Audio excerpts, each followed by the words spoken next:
أعوذ بالله من الشيطان الرجيم.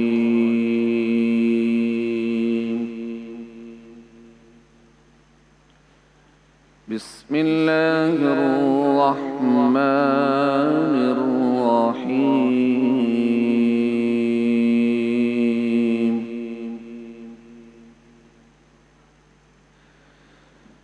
إذ تقول للمؤمنين ألن يكفيكم أن يمدكم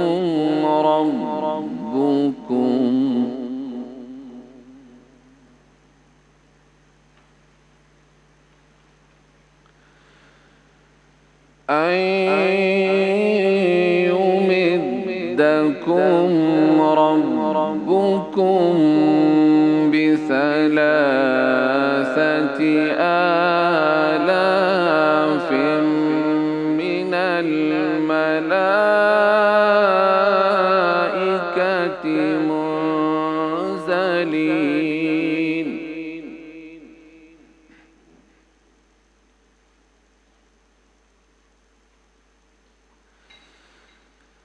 ربكم بثلاثة آلاف من الملائكة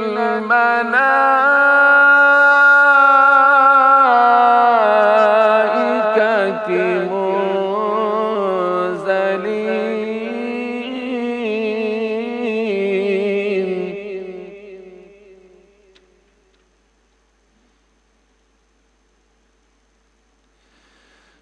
بلى إن تصبروا وتتقوا ويأتوكم من فورهم هذا يمددكم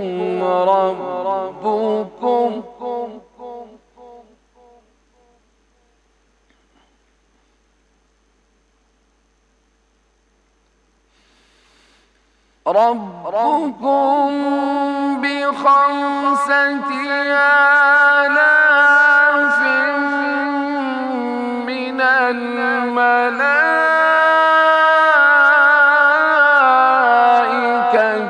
مسومين.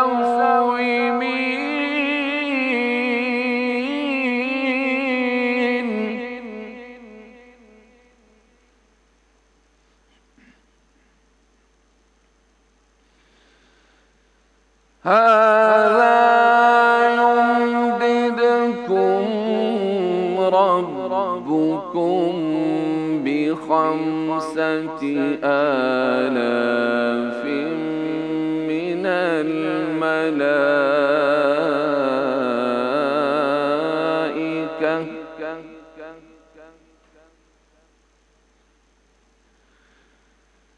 بخمسة آلاف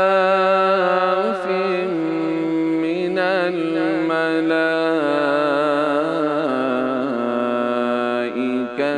مسومين.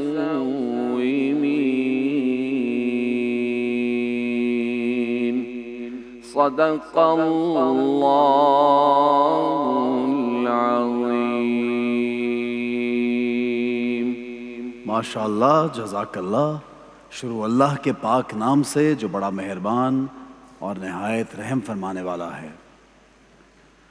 جب تم مومنوں سے یہ کہہ کر ان کے دل بڑھا رہے تھے کہ کیا یہ کافی نہیں کہ پروردگار 3000 فرشتے نازل کر کے تمہیں مدد دے؟ ہاں، اگر تم دل کو مضبوط رکھو اور اللہ سے ڈرتے رہو اور کافر تم پر جوش کے ساتھ دفعتاً حملہ کر دیں تو پروردگار 5000 فرشتے جن پر نشان ہوں گے تمہاری مدد کو بھیجے گا۔ صدق اللہ العلی العظیم۔ سورہ آل عمران کی آیت نمبر 1 تا 24 سے لے کے 124 سے لے کے 125 تک آپ کے سامنے پیش کی گئی. جناب قاری صاحب بہت ہی خوبصورت انداز میں، قاری محمد حسین ارائیں صاحب بہت شکریہ آپ کا، جزاک اللہ. بہت ہی پیارے انداز میں آپ نے آج ماشاءاللہ تلاوت پیش کی. جناب تمام حاضرین، تمام ناظرین، تمام دیکھنے والے جہاں جہاں بھی پی ٹی وی کی لائیو ٹرانسمیشن دیکھ رہے ہیں، آپ کو ہماری طرف سے، پی ٹی وی کی اس خوبصورت ٹیم کی طرف سے السلام علیکم. ناظرین، 17 رمضان جب آسمان زمین کے ساتھ کھڑا ہو گیا، رمضان کی وہ صبح تاریخ کے سینے پر سنہری حروف سے لکھی گئی. صحرا کی ریت خاموش تھی مگر فضا میں ایک عجیب سی سنجیدگی تھی. یہ 17 رمضان 2 ہجری کا دن تھا جب حق اور باطل پہلی بار آمنے سامنے کھڑے ہونے والے تھے. ایک طرف ایمان کی چند شمعیں اور دوسری طرف غرور اور تکبر کا جلتا ہوا ایک جنگل موجود تھا. مدینہ سے نکلنے والے وہ 313 جانثار جن کے پاس نہ مکمل ہتھیار تھے نہ بڑی فوجی طاقت تھی، مگر کیا تھا دلوں میں ایک یقین، ایسا یقین جو پہاڑوں کو بھی ہلا کے رکھتے. ناظرین، ان کے درمیان کھڑے تھے وہ رہبر جن کی نگاہوں میں حکمت تھی، دل میں امت کا درد اور لبوں پر رب کا نام، یعنی کہ میرے آپ کے آقا نامدار محمد مصطفیٰ صلی اللہ علیہ وآلہ وسلم. رسول اللہ صلی اللہ علیہ وآلہ وسلم نے جب بدر کے میدان کو دیکھا تو ایک حکمت عملی ترتیب دی. ناظرین، آپ صلی اللہ علیہ وآلہ وسلم نے لشکر کو ایسے مقام پر ٹھہرایا جہاں پانی کے کنویں قریب تھے تاکہ دشمن کو پانی تک آسانی تک رسائی نہ مل سکے. یہ ایک جنگی تدبیر ہی نہیں تھی بلکہ قیادت کی وہ بصیرت تھی جس میں تدبر بھی تھا اور مستقبل کی جھلک بھی. ادھر مکہ سے آنے والا لشکر اپنی تعداد پر نازا تھا. 1000 یا 1000 سے زیادہ مسلح سپاہی، گھوڑے، زریں اور غرور سے بھرا ہوا دل. انہیں یہ یقین تھا کہ آج مدینہ کے یہ کمزور لوگ ان کے سامنے زیادہ دیر نہیں ٹھہر سکیں گے. مگر بدر کی ریت کو معلوم تھا ناظرین کہ آج کا دن کوئی عام دن نہیں ہے. جنگ سے پہلے رات کو آسمان سے بارش برستی ہے. مسلمانوں کے لیے وہ بارش سکون اور طہارت کا باعث بنی اور کفار کے لیے وہی بارش کیچڑ اور پریشانی بن گئی، جسے قدرت ایسے جیسے خود صفے ترتیب دے رہی ہے. اسی رات رسول اللہ صلی اللہ علیہ وآلہ وسلم نے خیمے میں کھڑے ہو کر دعا کے لیے ہاتھ اٹھائے. آنکھوں میں آنسو تھے اور لبوں پر ایک التجا تھی. اے اللہ، آج اگر یہ چھوٹا سا گروہ ہلاک ہو گیا تو زمین پر تیرا نام لینے والا کوئی باقی نہیں رہے گا. یہ وہ لمحہ تھا جب زمین کی فریاد آسمان تک جا پہنچی. ناظرین، پھر صبح ہوئی اور تاریخ کا وہ منظر ہمارے سامنے آیا جسے قرآن نے ہمیشہ ہمیشہ کے لیے محفوظ کر لیا. جب تلواریں ٹکرائیں تو صرف انسان نہیں لڑ رہے تھے ناظرین، آسمان بھی میدان میں اتر آیا ہو گیا. اللہ نے اپنے فرشتوں کو مسلمانوں کی مدد کے لیے بھیجا. سفید لباس میں ملبوس وہ فرشتے دشمن کی صفوں میں اترے اور باطل کے غرور کو خاک میں ملایا. کفار کے بڑے بڑے سردار جو کل تک مکہ کی گلیوں میں طاقت کا سرچشمہ سمجھے جاتے تھے، آج بدر کی ریت پر بے جان پڑے تھے. ناظرین کرامی، ان میں وہ نام بھی تھا جسے اسلام کا سب سے بڑا دشمن سمجھا جاتا ہے، عمر بن ہشام ملعون ابو جہل. جنگ ختم ہوئی ناظرین تو میدان خاموش تھا، مگر اس خاموشی میں ایک عظیم پیغام تھا. وہ پیغام یہ تھا کہ یہ صرف 313 افراد کی فتح نہیں ہے بلکہ یہ ایمان کی فتح ہے. یہ اس یقین کی جیت ہے جب انسان سچائی کے ساتھ کھڑا ہو جائے تو آسمان بھی اس کی مدد کے لیے جھک جاتا ہے ناظرین۔ غزوہ بدر نے دنیا کو یہ سکھایا کہ جنگیں صرف ہتھیاروں سے نہیں جیتی جاتی، اصل طاقت ایمان، حکمت اور سچی قیادت ہوتی ہے۔ رسول اللہ صلی اللہ علیہ وآلہ وسلم کی قیادت نے ثابت کر دیا کہ ایک رہبر اگر اللہ پر توکل کرنے والا ہو، حالات کو سمجھنے والا ہو اور اپنے ساتھیوں کے دلوں کو جوڑنے والا ہو ناظرین، تو تھوڑی سی چھوٹی سی جماعت بھی تاریخ کا پورا نقشہ بدل سکتی ہے ناظرین۔ بدر کا میدان آج بھی خاموش کھڑا ہے، مگر اس کی ریت سے ایک آواز اب بھی سنائی دیتی ہے کہ جب ایمان سچا ہو تو تعداد کی کمی رکاوٹ نہیں بنتی، کیونکہ اس وقت زمین پر چلنے والے انسان کے ساتھ آسمان کے فرشتے بھی قدم ملا لیتے ہیں ناظرین۔ جنگ بدر کی جب ہم بات کرتے ہیں تو آپ نے کچھ ویژولز بھی دیکھے ناظرین گرامی۔ وہ 313 صحابہ جن کو رب تعالیٰ نے قرآن پاک میں بشارت دی، دنیا اور آخرتی کامیابی کی، اور آج بھی جب ان بدری صحابیوں کا نام لے کر کے کوئی دعا کی جائے تو رب تعالیٰ اس دعا کو رد نہیں کرتا۔ آئیے آج ہم سب مسلمان یہ سوچیں سمجھیں کہ ان بدر کے صحابیوں میں وہ کون سی طاقت تھی، وہ کیا تھا جس طاقت نے ان کو سرخرو کیا۔ آج کے مسلمان کو بھی اسی طاقت کی ضرورت ہے، اسی طرح کے جذبے کی ضرورت ہے ناظرین گرامی۔ غزوہ بدر کے موقع پر رسول اللہ صلی اللہ علیہ وآلہ وسلم کی سیرت پر ایفائے عہد کی ایک ایسی مثال ملتی ہے ہمیں ناظرین، جس کی نظیر تاریخ انسان میں تلاش بھی اگر کرے تو انتہائی دشوار ہے، ویسی کوئی مثال نہیں ملے گی۔ جب جنگ کے لیے صفیں درست کی جا رہی تھی ناظرین، تو اس وقت 2 صحابہ کرام دوڑتے دوڑتے صفوں میں شامل ہوئے۔ مجاہدین کو خوشی ہوئی۔ رسول اللہ صلی اللہ علیہ وآلہ وسلم نے پوچھا کہ تم کہاں سے آ رہے ہو؟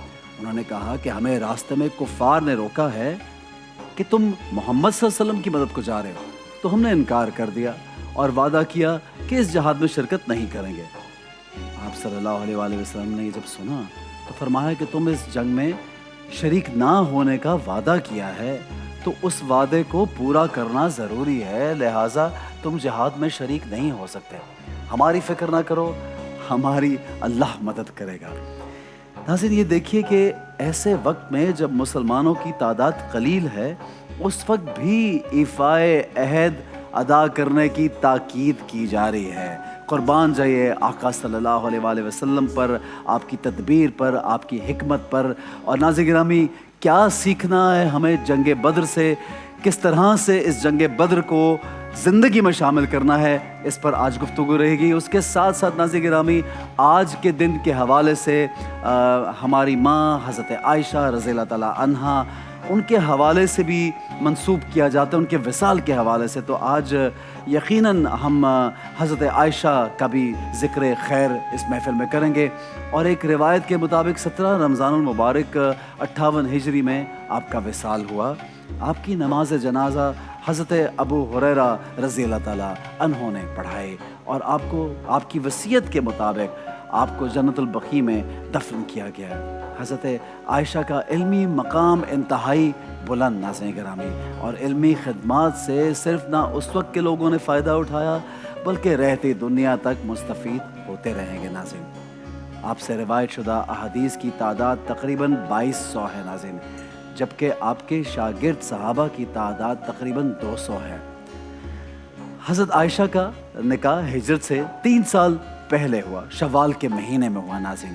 آپ کا مہر 500 درہم مقرر ہوا، اور ہجرت کے بعد آپ کی رخصتی ہوئی۔ حضرت عائشہ جس گھر میں آئی تھی ناظرین گرامی، وہ کوئی عالی شان محل نہیں تھا، بلکہ بنو نجار میں واقع مسجد نبوی کے ساتھ جڑا ہوا ایک چھوٹا سا حجرہ تھا، جو سادگی میں اپنی مثال آپ تھا ناظرین۔ اور اس حجرے کی کل کائنات ایک چٹائی، ایک بستر اور ایک کھجور کی چھال بھرا تکیہ تھا ناظرین۔ کھجور رکھنے کے لیے چند برتن اور پانی کے لیے کچھ برتن بس، اور پینے کے لیے شاید ایک لکڑی کا پیالہ ناظرین۔ زندگی اس قدر سادہ تھی کہ آپ بیان کرتی ہیں کہ 40 دن گزر جاتے تھے مگر گھر میں چراغ نہیں جلتا تھا۔ ایک اور جگہ پر آپ ارشاد فرماتی ہیں کبھی 3 دن مسلسل ایسے نہیں گزرے کہ خاندان نبوت میں شکم سیر ہو کے کھانا کھایا ہو۔ گھر میں مہینہ 2 مہینے آگ نہیں جلتی تھی۔ ناظرین، آج یوم الفرقان اور حضرت عائشہ کے حوالے سے اپنے پروگرام میں ان کی بات کریں گے، اس پروگرام کو ان کی باتوں سے روشن کریں ناظرین، اور ہم کچھ سیکھیں گے کہ ہمارے دین اسلام میں کیا کس طرح سے لوگوں نے برداشت کیا، کس طرح سے آقا صلی اللہ علیہ وآلہ وسلم کے ساتھ کھڑے رہے، کس طرح سے کم تعداد ہو کر بھی دنیا بھر میں سرخرو ہوئے۔ تو جناب یہ گفتگو رہے گی۔ میں اپنی کو ہوسٹ کو یہاں پہ دعوت دینا چاہوں گا۔ Please welcome Jagan Kazim. بسم اللہ الرحمن الرحیم، السلام علیکم۔ وعلیکم السلام۔ دیکھیں، آپ نے بیوی کی تو بڑی خوبصورت بات کی، بی عائشہ رضی اللہ تعالیٰ عنہ کی، اور ان سے ہمیں پیغام ملتا ہے تعلیم حاصل کرنے کا، صبر کا اور پازیٹیوٹی کا۔ میں غزوہ بدر پہ اس لیے بات کرنا چاہوں گی کیونکہ آج کی دنیا کے حالات دیکھتے ہوئے نا احسن بہت افسوس ہوتا ہے۔ جی ہاں ایکچولی تہہ دل سے دکھ ہوتا ہے، اس لیے کیونکہ چھوٹی سی چھوٹی چیز ہماری نہیں ہوتی یا کام نہیں ہوتا تو ہم ناراض ہو جاتے ہیں، ہم رس جاتے ہیں۔ ہمارے اوپر مسئلہ پڑتا ہے، چاہے وہ چھوٹے سے چھوٹا مسئلہ ہو، تو ہم ایسے بیہیو کرتے ہیں کہ جیسے ہم پہ عذاب برپا ہو گیا ہے اور ہمارے ساتھ کوئی بہت بڑا ظلم ہو رہا ہے۔ دیکھیں احسن، پہلے وقتوں میں سچی بات ہے، میری نانی جب تھیں، میرے دادا دادی وغیرہ جب زندہ تھے، تو تب اس زمانے میں جب کوئی مسئلہ یا کوئی پرابلم ہوتی تھی تو لوگ کہتے تھے اللہ کا بڑا کرم ہے، انشاءاللہ یہ مسئلہ بھی ٹل جائے گا، گزر جائے گا۔ مجھے لگتا ہے کہ اب لوگوں میں شاید، تو بس استغفار میرے منہ میں خاک، لیکن مجھے لگتا ہے کہ لوگوں میں ایمان کی کمی ہو گئی ہے۔ اس لیے کیونکہ 5 وقت آپ نماز تو پڑھتے ہیں، لیکن اگر آپ پہ مسئلہ پڑتا ہے تو آپ ایسے حواس باختہ ہو جاتے ہیں اور ایسے ٹینس ہو جاتے ہیں۔ ویورز، میری اپنی زندگی میں، احسن کی زندگی میں کیا اونچ نیچ نہیں آیا؟